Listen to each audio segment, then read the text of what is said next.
Hello, everyone, and welcome. Thanks for joining us today at the Defense One Outlook 2021, our annual summit. I'm Kevin Barron. I'm your executive editor and your host for today. We have a few opening remarks before we get to our interview with Secretary General of NATO, Jens Stoltenberg, who I'm thrilled to have with us. So, for those of you watching along, this year's event looks a little different than last year, obviously. We're virtual, so this is a series of one-on-one interviews featuring defense and global security leaders and news of the day, what to expect in the year ahead and the future of defense. Before we get started, just a couple housekeeping items. At the top right corner of your screen, you should see a Q&A tab. That is where you can ask your questions for the Secretary General, and we'll be fielding those toward the end of the interview, but I encourage you to submit any questions you have along the way. At the top right corner of your screen, you'll also find a little message icon. That's where you can chat and interact with your fellow attendees or ask for technical assistance from our crew if you need it as well. They'll be monitoring that feed. The entire event is being recorded and will be available on demand shortly after for you to share with your colleagues. So without further ado, I would like to welcome Secretary General Jens Stoltenberg, live from Brussels. Mr. Secretary General, thank you for joining us. Thank you so much for having me. Well, it's great to see you again in these unfortunate circumstances. We have a lot to go over. I'm hoping we'll talk for about 30 minutes and leave about 15 at the end to bring in some of the audience if we haven't already answered some of their questions. And I think we'll talk a little bit about, of course, the American election, the change of command and transition here, some of the events at NATO recently and to come with the foreign ministers meeting and the upcoming defense ministers meeting that folks are eyeballing. And most recently, this NATO 2030 report that's come out that I know we want to get talk a lot about, and some other issues. So if I could, first, Joe Biden is our new president here in the United States, or will be shortly when he's inaugurated on the 20th. We know the two of you spoke. What did you say to him? What did he say to you? First of all, I congratulated him on his election as the next president of the United States. I also congratulated Kamala Harris as the next vice president, and I very much look forward to working with Joe Biden when he becomes president. I know him as a very strong supporter of the transatlantic bond, the cooperation between North America and Europe, a strong supporter of NATO, and he knows NATO very well. Through his time as vice president, but also as the chairman of the Senate Foreign Relations Committee. So I have had the privilege of working with him, both in my capacity as Secretary General of NATO, but also in my previous capacity as Prime Minister of Norway. And therefore I look forward to meet him again. And I also invited him to the upcoming NATO summit in Brussels next year. I saw that. So is there a date set for that summit? Not yet, but it will take place sometime early next year, or at least sometimes during the winter, spring. It's actually tradition we have that every time there is a new elected president in the United States, there is a summit in Brussels where the new US president have the opportunity to meet all the other NATO leaders. I remember the first time I participated in such a meeting was actually with President Bush in 2001, and we had the same with Barack Obama in 2009, and then with President Trump in 2017. So this is a tradition, and it's a good way for bringing all NATO allies together, and then to sit down with a new U.S. president and discuss the way forward. And President-elect Joe Biden said that he really looked forward to come to Brussels to meet all the other NATO leaders, and then we will have the opportunity to really sit down and address all the different issues we face together. You know, a lot of people are talking about the difference of, from Biden to President Trump is quite large in a lot of areas, and NATO might be one of them. But you had a closer relationship, it seems, from the public view with President Trump than a lot of other world leaders. I wonder if you could tell us a little bit about that and just what you think President Trump's legacy at NATO is. So first of all, I think that my main responsibility as Secretary General of NATO is to have a good working relationship with all the political leaders, regardless of what should I say, what kind of different political parties or countries they represent, and therefore also worked, of course, together with President Trump. He is still the president of the United States. There's only one president at a time in the United States, and President Trump conveyed a very clear message on the importance of burden sharing. But that's the same message we have heard also from previous US administrations. And the good news is that actually European allies and Canada have now started to invest more. We made a decision in 2014 at the NATO summit in the United Kingdom in Wales.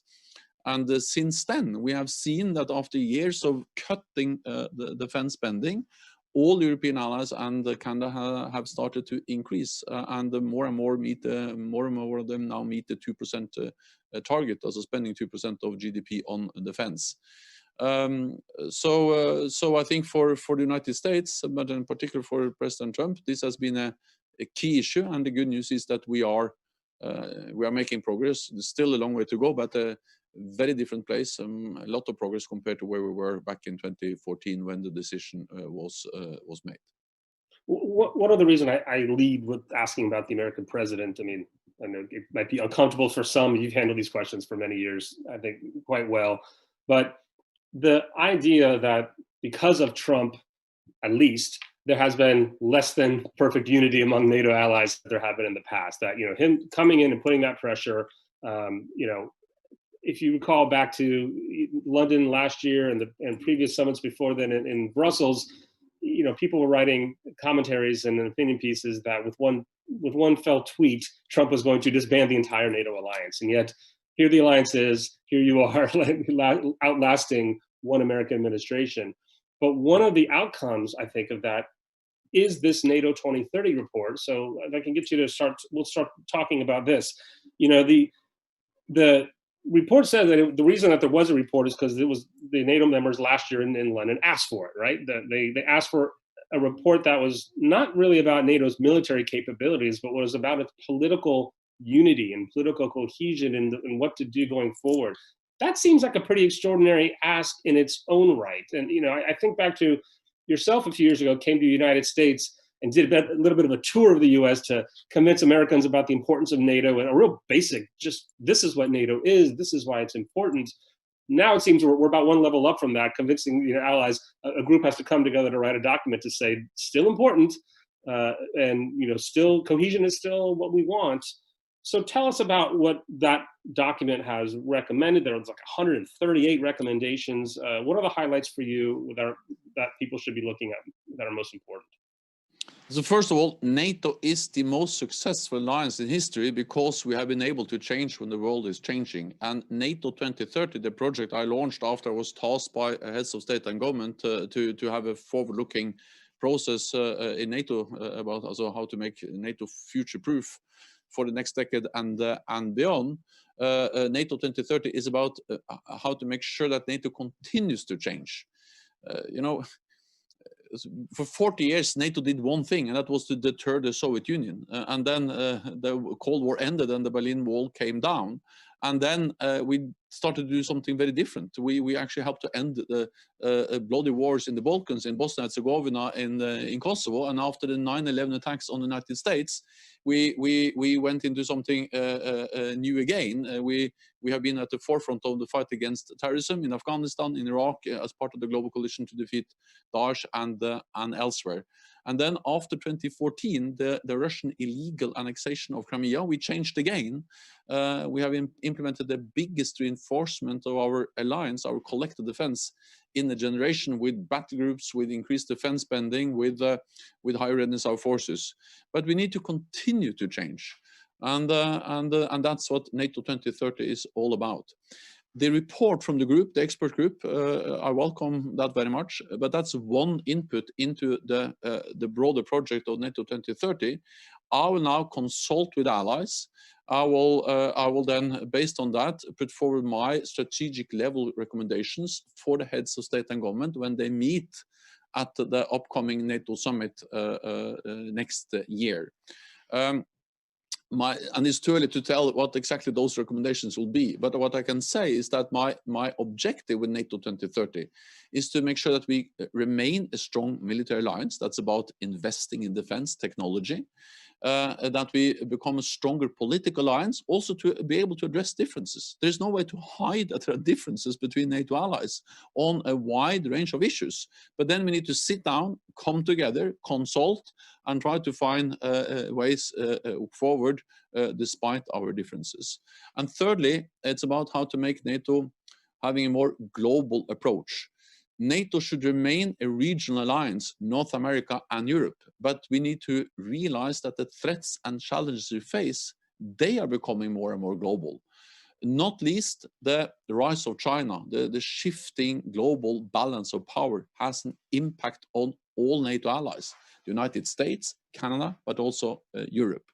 It's not about moving NATO into the South China Sea, but it's about taking into account that that China is we have a government, a party, authorities there, which doesn't share our values, rule of law, democracy. We see that in Hong Kong. We see it in the way they treat the minorities. China, the second largest economy, second largest defense budget. We need to stand together, and that's also my message to the United States. That it's a great advantage for the United States to have 29 friends and allies, especially when the United States, as we all have to address the security implications of a growing China. Well, let's stay with China then. I've heard lots of your statements and ally statements that repeatedly will say China is not an adversary, but the way you just laid it out, they're not exactly a friend, and they're clearly adversarial toward everything but direct military confrontation and in many ways. So what do you say to critics who question what NATO has to do at all with the China problem? NATO is NATO once again reaching beyond its mandate, beyond its capabilities, into something that is a bigger, different question or different issue? It's about NATO once again changing because the world is changing, and China is becoming more and more important for our security. We don't regard China as an adversary, and there are also, of course, opportunities related to the growth of China, economic growth, markets, which are important for all NATO allies. But at the same time, just the fact that they are investing so heavily in new modern capabilities that can reach all NATO allied territories, of course, matters for our security. It's not we moving into the South China Sea, as I said, but it's about China coming closer to us. We see China in the Arctic, we see them in Africa, we see China investing heavily in critical infrastructure in our own countries, 5G, telecommunications. We see China in cyberspace. So we need to respond to all of this. So therefore, resilience, how to make sure that we have a safe and secure infrastructure, including 5G networks, how to make sure that we are able to defend ourselves in cyberspace, freedom of navigation, but also standing up for our values, a community of like-minded democracies. For instance, at the last foreign ministerial meeting, we discussed China, and there we had actually we invited also our Asia-Pacific partners, Australia, New Zealand, South Korea, Japan, but also Sweden and Finland, the European Union. We were there together as a community of like-minded democracies, discussing the consequences of the rise of China. So this is what NATO 2030 is all about, and how NATO again has to change because the world is changing. Well, two of the China-related issues that come to mind, one you mentioned is 5G. The other is missiles, and in the last couple of years, the expiration of the INF treaty, the pending expiration of New START. So let's take this one at a time. On 5G, in NATO itself, on your own website, there the most recent reports just lay out just how different the opinions are among NATO members just on that one issue alone. Do you see the members coming together with one consensus on how to treat Chinese built or delivered 5G, or does NATO need to have that kind of unity on 5G? I think what we have seen over the last year is a significant shift in NATO and also a significant convergence of views within NATO. You have to remember that the first time we made a decision in NATO to address the security consequences of the rise of China was at the NATO summit last year. Yeah. Before that, China was not on our agenda because we were a regional alliance. So just that we have now agreed and that we have seen this significant increase of focus on the consequence of China for our security is a significant shift. Also, when you look at telecommunications, 5G, we have seen a significant shift over the last year. In NATO, we have agreed what we call baseline requirements for resilience, including for telecommunication. We don't name specific companies, but we address issues like foreign investment, foreign control, ownership, the importance of secure, safe telecommunication networks, including 5G. And of course, we expect all allies then to adhere to these guidelines, which we then agree as an alliance. This matters. This helps when it comes to telecommunications, but also many other parts of our civil societies, because we can only have strong defense if we have strong societies. So we have seen a significant shift as part of the adaptation which is taking place in NATO. And I welcome the fact that we, as NATO, are able to bring together, of course, North America and Europe, but also then like-minded countries, partners, for instance, in the Asia Pacific. I mean, it's a nuanced and complicated issue like everything, but I think the bottom line question is, can NATO function, can NATO's intelligence and communications apparatus function if there's Chinese 5G on the continent? We can only function if we have reliable communications, both when it comes to NATO networks, the way we share intelligence, the way we share information using the NATO networks. But of course, we also need reliable civil infrastructure in our civil societies, in our allied countries. So therefore, NATO is addressing both our own networks, but also agreeing as baseline requirements for the civilian infrastructure, including 5G in member states. And we have seen a significant shift over the last months. You know, it's interesting. You mentioned China wasn't on the radar. In the 2030 report, they say that the last NATO strategic concept, which was in 2010, just 10 years ago, said that recommended cultivating a strategic partnership with Russia, made limited mention of terrorism and no mention of China. So clearly things have changed. You mentioned earlier, you know, this report will feed into next year's summit meeting. Does the next strategic concept come after that? Yes, so I have suggested, and I also welcome the fact that the groups agree with that, or they recommend the same. Is that the leaders, when they meet next year, that they then start the process of developing an updated new strategic concept. So I think that the fact is that so much has changed since our last strategic concept back in 2010. You know, that was before Crimea, the illegal annexation of Crimea, the Russia's destabilization also efforts in aggressive actions against Ukraine. It was actually before the rise of ISIS. And the Chinese economy, the military capabilities of China has really increased since 2010.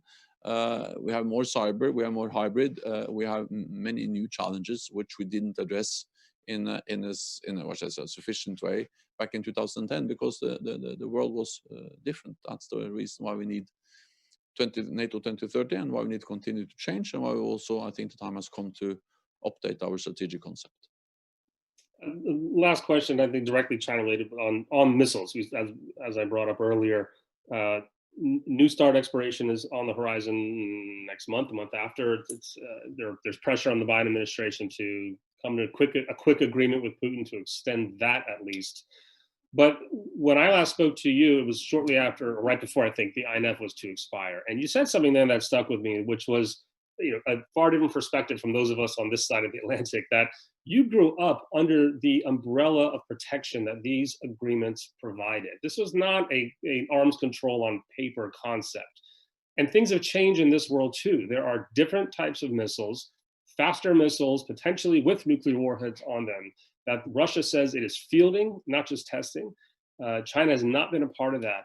So for where are you, if you're directing NATO or what the members are directing themselves as their participation and positioning with what should happen between the US, Russia, and China, where does NATO fit into this, and what does NATO want to see? What do the NATO members need to see happen? So I grew up protesting heavily against new nuclear missiles in Europe. You were a peacenik, an anti-war peacenik, I know. Well, I was against nuclear missiles in Europe, and we were partly we were scared of the new Russian missiles, the SS-20s, and of course we were also concerned about the arms race with the new NATO missiles. What happened was that this was in the late 70s, beginning of the 1980s. We saw this deployment of new intermediate range nuclear capable missiles in Europe. And that triggered large protests in Europe. I was a young man at that time, and I was part of that movement. Then what happened was that we got the INF treaty, the INF agreement in 1987. And actually what we hoped for was a freeze or a kind of reduction of the number of intermediate range missiles in Europe. The treaty banned all, it was zero, banning all intermediate range missiles, conventional and nuclear capable. So that was a huge step and a great achievement. And of course, it reduced the risks of nuclear conflict in Europe. And INF, NATO has been on the forefront of arms control for decades, and it was a great victory to have that INF treaty in place in '87. Then what we have seen is that over the last decade or so, we have seen that Russia gradually has undermined, violated the INF treaty. This was first raised by the Obama administration, that they saw that Russia deployed new intermediate range nuclear capable missiles, SSC-8. And then the Trump administration has continued to express their concern, and it ended with the demise of the treaty, because the INF treaty didn't deliver because it was not respected by Russia. Right. So we'll take this is where we are now, though. So what is NATO doing, or where are we in mitigating the new threat that exists without that treaty in place? We are working for strengthening the arms control regime, partly to make sure that we maintain the restrictions we already have. And that's the key issue when it comes to a new start. We should avoid ending up in a situation where new start just expires and then we have nothing to replace it with. It is important that we maintain the regulations we already have, but then we need to aim for more. Partly we need a more comprehensive agreement, because new starts only covers strategic long-range missiles. There are many weapon systems, including tactical or short-range, intermediate-range missiles that were covered by the previous INF treaty that are not covered, and also other weapon systems which are not covered by the New START agreement. So while we try to maintain those limitations, which are as a part of the New START agreement, we need to work for something more comprehensive that covers all the other weapon systems. So I think that's an important part of what NATO allies call for. A second element relates to China again, because China is not part of global arms control. They were not part of the INF treaty, but they deployed many hundreds of intermediate range nuclear capable and conventional missiles. And of course that also contributed to the demise of the INF treaty. They have strategic range missiles not covered by any agreement. So another important aspect when we try to move forward on arms control is to find a way to include China. And thirdly, we need a very good verification. Arms control only works if we have reliable and good verification. So we need to maintain the limitations we have, but that's not enough. We need to strengthen, cover new weapon systems, include China, and make sure that we have good verification. This is something which allies are very concerned about, and something which NATO is working hard to achieve. And we also, of course, welcome the very close consultation between US and NATO allies on these issues. I think we're all expecting some movement on that quickly with the new administration. We'll keep eyes on it. I want to, with our remaining time before we move to some questions, talk about Afghanistan. Abrupt change, but the state of things right now, President Trump in his final days has ordered a significant reduction of US troops. We saw your response to that, and the foreign ministers have come together, and I guess the future of NATO's participation is to be decided in February at this next defense ministers meeting. But I wonder, could you give us a progress report, at least, or a status report of where things are there, particularly with the question of, are there enough American troops to protect the NATO mission, to help enable the mission? That was part of this. It's not just American troops on their own. There's actually, I think, even more NATO troops there. What's the status of the withdrawal and the NATO mission as you are aware of it today? First of all, the United States is part of the NATO mission, and the United States have made it clear that the US will reduce their military presence to around 2,500, but they will be able to continue to provide what we call the critical enablers, air transport, and some other critical enablers for the rest of the NATO mission.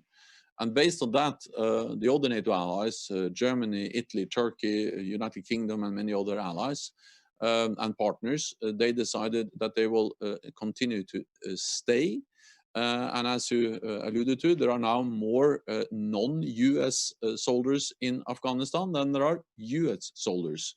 And we have to remember that the reason why we are in Afghanistan is an attack on the United States, 9/11/2001, and we are there to fight international terrorism and prevent Afghanistan from ever again becoming a safe haven for international terrorism. There are a lot of difficulties and uncertainties in Afghanistan. There is violence, there difficult political processes, and many reasons to be concerned. At the same time, we now have, for the first time in 2 decades, direct talks between Taliban and the government in Kabul. So we are closer to a negotiated political settlement than ever before.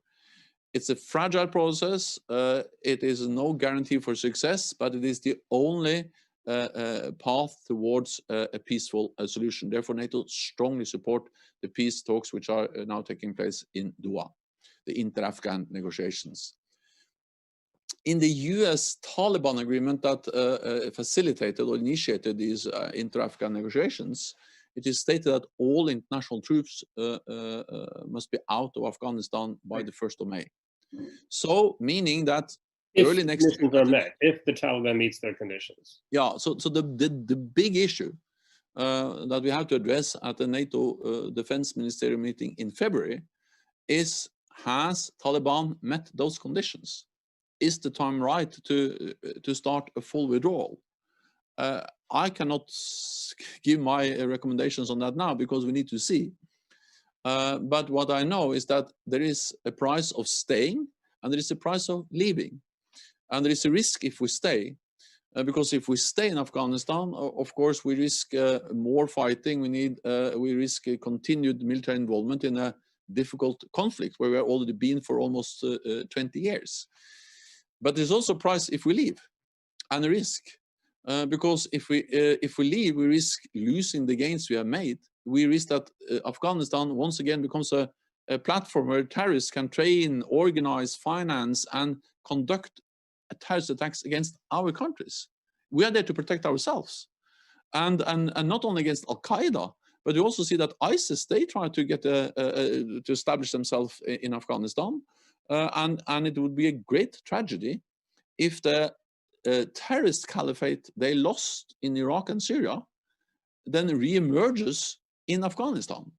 So these risks we have to assess. No easy answer, big dilemma, difficult either way, But my only message is that whether we decide to stay or we decide to leave, we need to do it in a coordinated way together, an orderly way.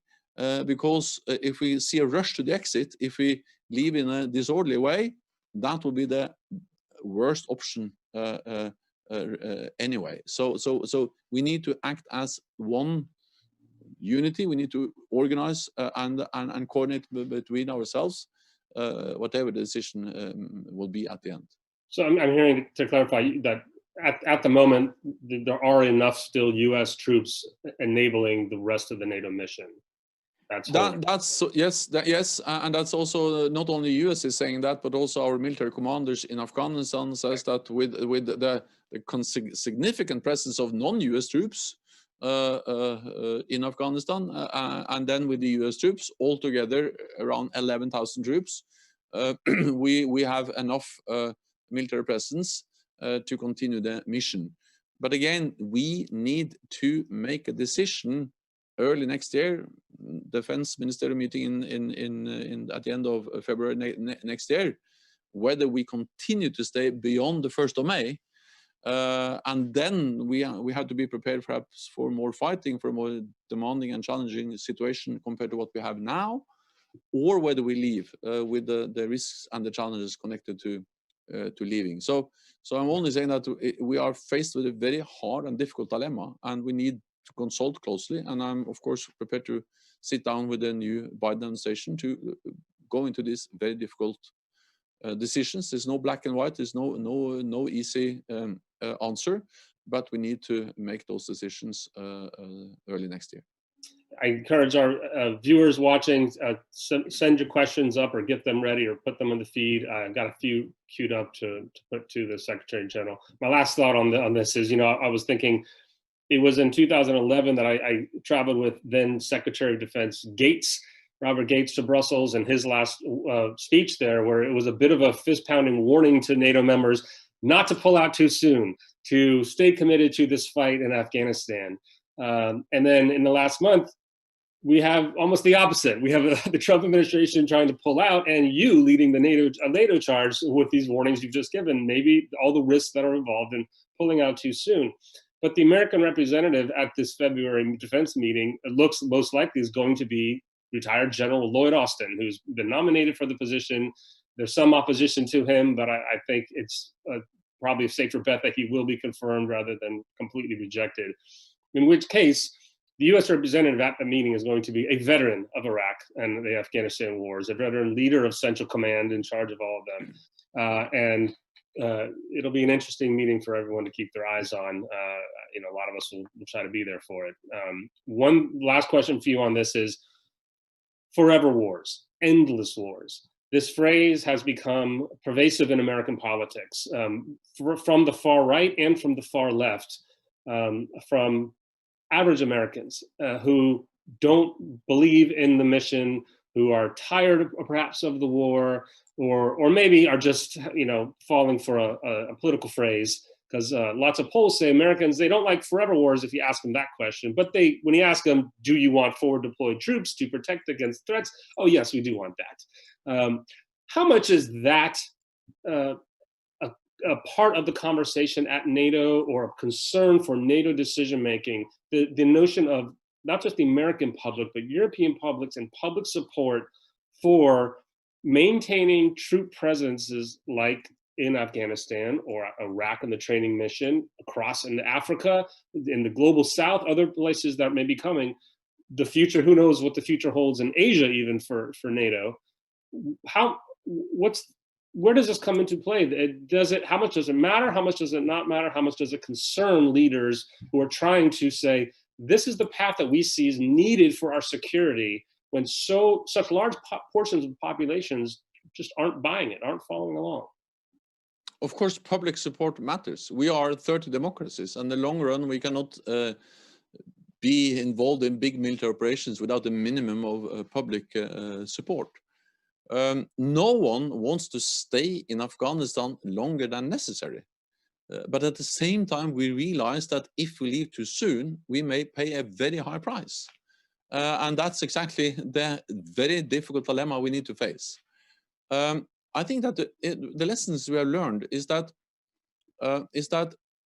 whether to use military force, whether to go military into other countries to intervene, is some of the hardest and most difficult and most serious decisions we make as political leaders in NATO and in different allied countries. I remember that the international community was criticized for not getting involved. For instance, after the atrocities in Rwanda in the 1990s, or after the Srebrenica massacre atrocities in Bosnia-Herzegovina also in the 1990s. Then we went in, and NATO went in and helped actually to end the fighting, the atrocities in Bosnia-Herzegovina and in Kosovo. And after the 9/11 attacks, we went into Afghanistan to prevent that becoming a free or a safe haven for international terrorists. And we have achieved that. We have paid a high price, but we have achieved that. And I think all NATO allies agree that it was right to use military power to defeat Daesh, ISIS in Iraq and Syria. No question. It was broad public support, broad support from all our governments that we needed to react, to use heavy military force against a brutal terrorist organization as ISIS. But at the same time, we see in Iraq, we see in Afghanistan, we have seen elsewhere that it's hard to end these conflicts. It's hard to find a political solution. And I think that even though these conflicts are very different, I think there is one lesson learned, and that is that we need to build a local capacity. We need to train local forces. Prevention is better than intervention. So that's exactly what we now do in Afghanistan and Iraq. We try to train the local forces to enable them to stabilize their own country. It's much better if the Afghans can fight terrorism themselves, if the Iraqis can prevent ISIS from returning, instead of we being forced back into big military combat operations. And you are right that we have been in Afghanistan for many, many years. But we have to also realize that the presence today is absolutely and completely different from the presence we had a few years ago. Not so many years ago, we were more than 100,000 NATO troops in a big combat operation. Now we are roughly 11,000 troops, and most of them are conducting train, assist, and advise to the Afghan forces. The Afghans are on the front line. We are supporting them. So yeah, train local forces. Is perhaps the most important lesson we have learned, as we, for instance, have done in the Balkans, building up an army in Bosnia-Herzegovina that is able to take care of stability in their own country themselves. Well, we'll see what the populations think going into the next year, especially here in the States with the new presidential leadership. A few questions to turn to. Some are kind of interesting, but let's get a few in, and I think we're under 10 minutes. So we won't keep any longer.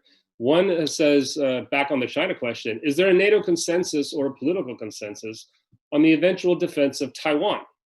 Is Taiwan one of the issues that comes up in these China conversations at NATO? We have seen China threatening Taiwan, and it shows in a way the way China demonstrates power and the more assertive behavior. At the same time, NATO security guarantees, our collective defense guarantees, the idea one for all for one, that an attack on one ally will trigger a response from all allies, that applies for the 30 members of this alliance. So of course, NATO as a collective security organization with Article 5, also one ally attacked, all allies will respond. That applies for the 30 members and not for other countries. Okay, another question says, if the United States is becoming a fuel net exporter, what is the strategic objective for them to stay in the Middle East? Well, this is a question about the United States. Let's put it to NATO. Fuel was one issue that drove a lot of the decisions about the Middle East, right? The oil crisis. Is that still on the, I don't know what the question might be, is that on the forefront for NATO now? But I think you have to understand that NATO has been involved in the Middle East to fight terrorism. if also Afghanistan, well, perhaps it's the marginal Middle East, but we went to Afghanistan to fight terrorism, not to protect on the oil reserves or oil supplies.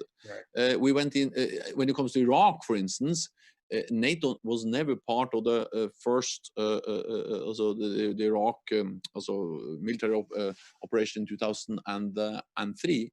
Actually, NATO allies were heavily divided on that. Many NATO allies post the Iraq intervention in 2003. Again, I myself, I was in Norwegian politics at that time, and Norway was against that, and NATO never supported or were not part of that. We have gone into Iraq after that, but that has been as a response to ISIS, to help to defeat ISIS and to help to make sure that ISIS is not able to return. So energy, oil supplies have not been part of the NATO also reasons for being involved in the Middle East. We have been involved mainly in the fight against terrorism. We work also with other countries like for instance, Jordan or Tunisia and North Africa to help them strengthen their capabilities to fight terrorism. So counter-terrorism, fight terrorism is the reason why NATO has been involved. That's right. And I did notice in the 2030 report, there's a larger section on climate change, you know, something new and newer in the conversation than 10 years ago, for sure. Oh. Let me also ask to the north, the Arctic. To me, the basic question is still what role for NATO, and the argument that NATO should be not just involved, but the actual clearinghouse, the manager of security of all forces that coming through, owning, wanting to have anything to do with the Arctic. Is that something that we should expect to come out of NATO? Is that the right role for NATO? So NATO is heavily involved in the Arctic. 5 of the 7 Arctic countries in the world are NATO allies. The United States, Canada, Iceland, Norway, Denmark. So we are, and half of my own country, Norway, is in the Arctic. And we have our most important, or many of our important military bases in the Arctic. So NATO is present in the Arctic. And actually, NATO allies have also over the last years invested heavily in new capabilities that can operate in the Arctic, maritime patrol aircrafts, new frigates, new fighter jets, and so on. All of those these capabilities are important for NATO presence in the Arctic. We also had recently the Trident Juncture NATO exercise where we saw a deployment of a US aircraft carrier for the first time in the North Atlantic, also in the Norwegian Sea, in the Arctic. So we have increased our presence in the Arctic, and NATO allies are in the Arctic. Having said that, I think that we have always said that in the high north we need low tensions, and I think that's something we should still strive for. Therefore, I think also that we should engage with Russia, which is another Arctic country, in the high north, in the Arctic. We have the Arctic Council, and we have the Barents Cooperation, the Barents Council. And these institutions are important to try to reduce tensions in the Arctic. All right, I think maybe we'll make this our last question. How can NATO refocus burden sharing in a way that can incentivize infrastructure and other investments that would improve the alliance's posture for future threats? So, to me, I read this as there's a lot of recent reviews and criticism of the actual physical infrastructure across Europe. The United States Army talks a lot about this, about the ability to move troops fast across the continent, especially toward the east. So back to the question, how can NATO refocus burden sharing that incentivizes countries to work on that? That's a very important issue because infrastructure, military mobility, resilience of our societies is extremely important for our military capabilities, the ability to move forces.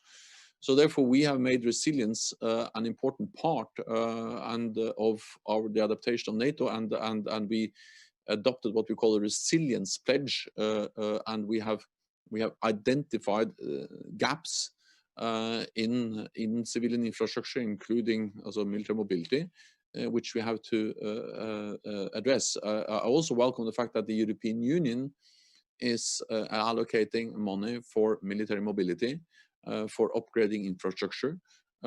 So this is part of the burden sharing agenda that European allies are now doing more also when it comes to strengthening infrastructure. Well, we're at our moment of truth. We've got no more time left. Mr. Secretary General, thank you very much for joining us. Any final remarks from you? Nothing more than just, I think it was a great pleasure to meet you, to discuss with you. And I think that open and free debate is what we need in NATO, because we are an alliance of 30 different countries. And then the only way to address our differences is to sit down, discuss, and then that's the best way to chart a way forward. And that's exactly what we do through NATO 2030. Well, you have a tall job, as you know. It's one thing to be a diplomat for your own country; it's another to do it for 30. So Godspeed to you, and good luck to what you do. Thank you for joining us today. I want to say to our viewers watching a couple of things. First, stay tuned for a new word from our exclusive underwriter, Cisco, and then be sure to tune back in at 2 p.m. Eastern Time today for our next session, where we host a conversation with General Frank McKenzie, commander of the United States Central Command, which controls all of the U.S. troops from basically the edge of from Syria all the way to Afghanistan. That'll be with our own senior national security correspondent, Katie Bill Williams, at 2 p.m., an exclusive conversation. And I hope you all pay attention to NATO's future and what comes in the next couple months, all the way to that, especially that defense ministerial in February. Mr. Stoltenberg, it's great to see you again. Have a good, happy holidays, and thank you very much. Thank you so much. Happy holidays to you too. Hello, everyone, and thank you for joining us. I'm Daniela Fair, publisher at Defense One, and I'm excited to continue today's conversation with Sean Robertson. Sean is Senior Operations Director of DoD at Cisco. Thanks for joining me today, Sean. Thanks, Danielle. It's a pleasure to speak with you again. Sean, I'm hoping you can just take a moment before we get into our discussion, just to tell the audience a little bit about yourself, your background, and how you arrived at the current role you have at Cisco. Absolutely. So I have responsibility for the Cisco's Department of Defense business. I've been in this role for about a year. Prior to this role, I ran Cisco's architecture business for federal. That's where we developed our first hosted cloud collaboration solution for government. And prior to Cisco, I spent time at Oracle and CA. So my background prior to Cisco is primarily in the application space. Great. I think that really helps our audience understand your point of view. The DoD is facing multiple challenges, to include various multi-vendor approaches to the DoD enterprise environment. Some of the issues, as outlined by various senior leaders across DoD, is bridging the tactical edge to the enterprise environment, supporting episodic demands, building resilient infrastructure to scale technology, and addressing data silos. So Sean, I'm hoping you can help start by just telling us what are some of your thoughts on how Cisco can help DoD address these particular challenges. Yes, so the goal is to enable mission success without the worries of technology. Technology should enable the mission and not be a hindrance. The recently published DoD data strategy vision statement highlights that the DoD is a data-centric organization. It uses data at speed and scale for operational advantage and increased efficiency. Additionally, it recognizes that data is a strategic asset and therefore it must be operationalized. Having said that, it's critical to take a platform approach when talking about edge to cloud, and you must build a foundation when you're going to operationalize data. Cisco's approach is to help the DoD build a foundational platform for their operations. We recognize that to do that, to provide all the necessary, we do not provide all the necessary pieces and parts and solutions or parts that go into the solution. We know that the DoD is going to operate in a multi-vendor environment. And these are similar challenges that we see facing all of our customers, not just the DoD. It's why Cisco's made it a priority to really develop solutions with open APIs to support third-party integrations. It's also why Cisco's made an investment to establish a DevNet community. So Let me ask you this, Sean. Can you share with our audience like a particular example or examples of Cisco enabling multi-vendor interoperability? Yeah, so there's two good examples. So the first is our Cisco HCSD, and that's a hosted cloud collaboration solution, and it's Impact Level 5. And it's the only Impact Level 5 collaboration solution available to the DoD today. It is an open standard cloud option, and it allows for seamless integration into Microsoft. So it allows them to deliver demand collaboration capabilities to service members. Because it's a cloud offering, it offers flexibility, simplicity, and most important, affordability. It allows for faster deployment of new services, as most cloud solutions do. The second example is really around security and zero trust. We all hear the importance and the DoD's focused on a zero trust architecture. Cisco's zero trust architecture secures connections of applications, microservices, or containers, regardless if they reside in a data center or a cloud, or in the soon-to-be Microsoft Jedi Cloud. And knowing that the security architectures were always going to be multi-vendor, Cisco developed an exchange grid called PX Grid.